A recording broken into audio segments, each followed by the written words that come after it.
Bonjour chers abonnés. Voilà, maintenant vous avez un visage, vous savez qui se cache derrière Cuisine Écrire une passion. Alors, à partir de maintenant, donc tous les mercredis, nous allons avoir une rubrique spéciale astuces, astuces en cuisine, astuces bien-être, des petits conseils de santé bien-être au niveau de l'alimentation.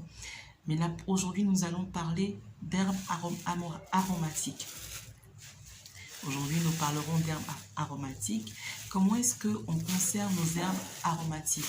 Alors, vous venez d'acheter vos herbes aromatiques, vous voulez cuisiner, on va dire vous faites vos courses certainement le jeudi et vous voulez cuisiner le dimanche, par exemple.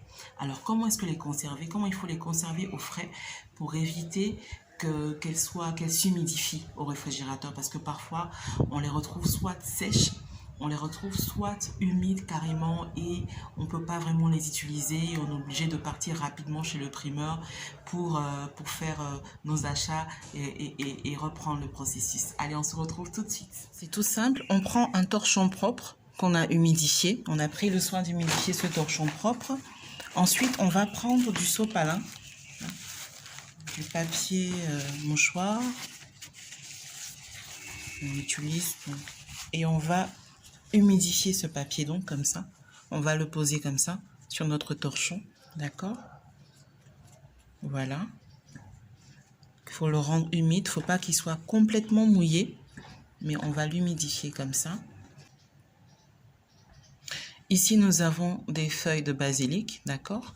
Donc, on va tout juste déposer notre botte de basilic ici. Et on va procéder comme ça, regardez, comme ça. Voilà. On fait ça comme ça. Alors moi, j'ai plusieurs feuilles, donc j'ai là aussi de la ciboulette. J'ai de la ciboulette. Je vais faire la même opération pour la ciboulette. Je vais faire la même opération pour les feuilles de céleri et pour le persil.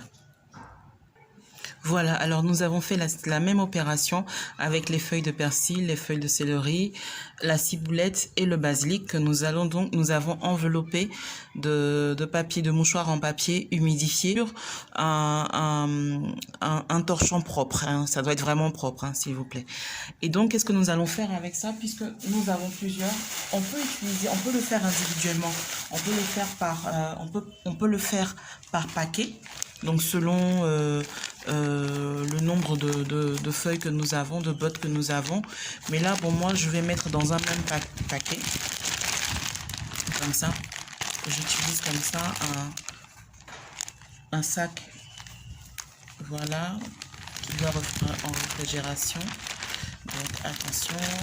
Je vais bien... Attendez, là, ça n'a pas bien pris. Là. Je vais bien faire. Voilà. Donc je fais comme ça. D'accord? Je vais ranger comme ça. Il faut vraiment que ça soit bien emballé. Hein? Même en rangeant dans le sac, là, comme ça. Voilà. Attention. Je vais bien m'y prendre. Excusez-moi. Voilà, c'est juste pour la démo. Hein? Voilà. Mais pour la démo, quand même, on devrait pouvoir bien le faire correctement. Voilà. Voilà. Donc, on prend ça comme ça. Voilà. Nos feuilles de ciboulette, voilà. Et puis on referme bien notre sac. Et comme ça, on va le placer en... Ouh là là. Et comme ça, pardon. Et comme ça, on va le placer au réfrigérateur. Ça peut rester maxi 3 jours. Voilà, maxi 3 jours. Hein. C'est pour le conserver pendant 3 jours. Voilà. Voilà. C'était l'astuce du jour.